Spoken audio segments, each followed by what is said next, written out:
मी सध्या कम्प्युटर इंजिनिअरिंगला आहे, थर्ड इयरला. आणि मी म्हणलं जरा MBAची प्रिपरेशन वगैरे करायची, की इंजिनिअरिंग झाल्यानंतर फायनली एक बी-टेक झाल्यानंतर MBA करण्यासाठी काय काय करावं लागतं. तर मी एका कॉलेजला गेलो. पुण्यामध्येच एक कॉलेज आहे, IBS म्हणून, इंडियन बिझनेस स्कूल म्हणून कॉलेज आहे. तिथं गेलो, व्हिजिट केलं. 18 वर्ष त्या वॉचमॅन म्हणला 18 वर्षापूर्वी, 18 वर्षापासून कॉलेज चालू आहे. कॉलेजमध्ये गेलो. ते काउन्सलर वगैरे होता तिथं, त्याच्याकडे गेलो. तर तिथं मला ह्या बिझनेस स्कूलची एक रिॲलिटी कळली, की भाई काय सीन आहे काय नाही. त्यांना विचारलं की ह्याची म्हणजे 2 वर्षाची फी किती आहे.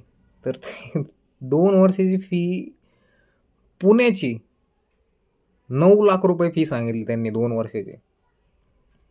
आणि मी तिथंच हँग झालो. म्हणलं यायला इथं मी स्कॉलरशिपच्या जिओ इंजिनिअरिंग करतोय आणि MBAची 10 लाख रुपये फी. बरं मी म्हणलं ठीक आहे, 10 लाख रुपये एक कसंही करून, पण रिटर्न ऑन इन्व्हेस्टमेंट किती भेटणार 10 लाख रुपयावर. तर त्यांना मी विचारलं की प्लेसमेंट, ॲव्हरेज प्लेसमेंट किती आहे कॉलेजला.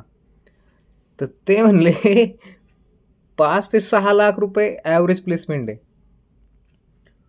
म्हणलं भाई ते 10 लाख रुपये 2 वर्षाचे घालवायचे, ॲव्हरेज प्लेसमेंट 5 ते 6 लाख रुपये. मग मी इंजिनिअरिंग करतोय, थोडीशी घासली, थोडं एक एक वर्ष जरा चांगलं प्रिपेअर केलं तरी 4-5-6 लाखापर्यंत तरी असं बी पॅकेज मिळते. 10 लाख रुपये घालून परत हीच बकचोदी करायची, असा सगळा सीन झाला. आणि अजून एक काउन्सलर म्हणला की जर तुमच्याकडे फी वगैरे नसेल तर तुम्ही एज्युकेशन लोन घेऊ शकता. अरे, एज्युकेशन लोन घेऊन शिकण्यात मला काय पॉईंट वाटत नाही. त्याच्यापेक्षा आता ह्यो म्हणलाय प्लेसमेंटला 10 लाख रुपये, प्लेसमेंटच म्हणतोय, फी, अकॅडमिक्स फी 10 लाख रुपये. 10 लाख रुपये मी कॉलेजला देण्यापेक्षा मी 10 लाख रुपये ना 10 बिझनेस टाकतो 1-1 लाखाचे. आणि मी त्याच्यावरती बघतो काय होतंय काय नाही. ते असं बी अल्टिमेट गोल काय, मी इन्कम, पैसे जनरेट करायचे ना, पैसेच कमवायचे. तर हा एक स्कॅम नाही म्हणता येत, हे रिॲलिटी आहे. पण एक मला वाटलं की तुम्हाला सांगावं, की जे कोणी प्रिपेअर करत असेल, की ज्याला कोणाला वाटत असेल की 10वी नाही 10वीच म्हणतोय, ग्रॅज्युएशन नंतर MBA करावं.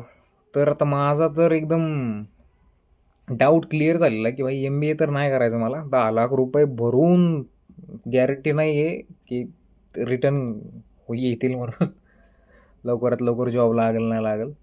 तर भाई कन्फ्युजन क्लिअर झालं आहे. जॉबचीच प्रिपरेशन करा.